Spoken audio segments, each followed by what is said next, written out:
Ostéologie du membre inférieur.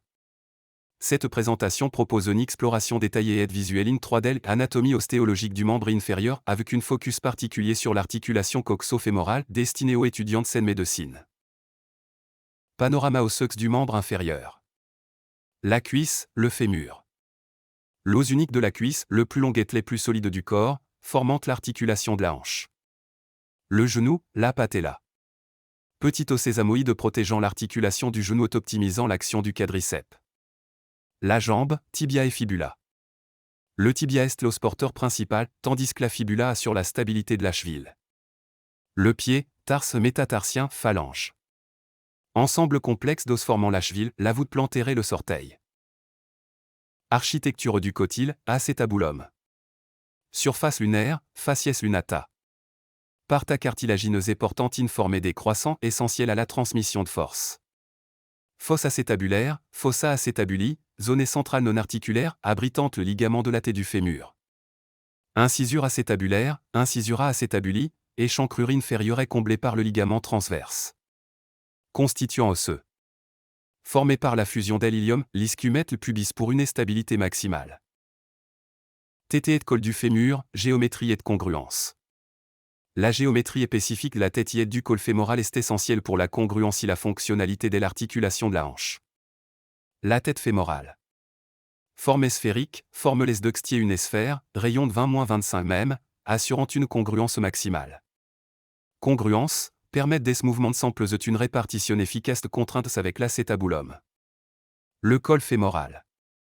Angle cervico-diaphysaire, normalement 125-130 degrés. Point des variations, coxa varar valga, altérant la mécanique.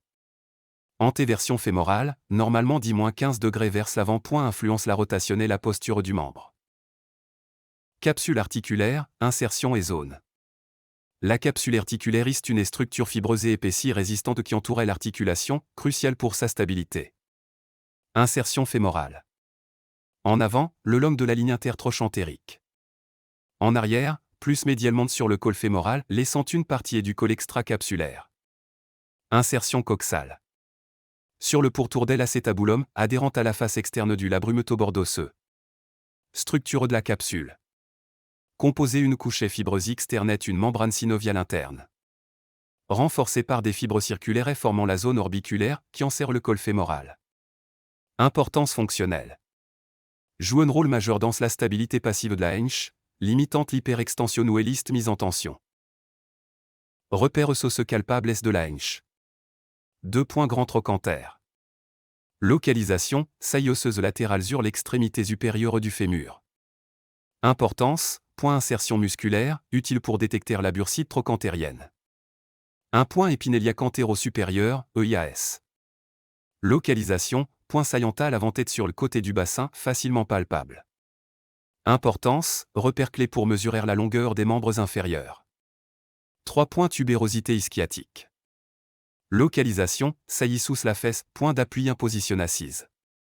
Importance, origine des muscles ischio-jambiers, la douleur peut indiquer une tendinopathie. 4 points symphyse pubienne. Localisation, articulationnelle avant du bassin au-dessus des organes génitaux. Importance, repère central, la douleur peut indiquer une pubalgie.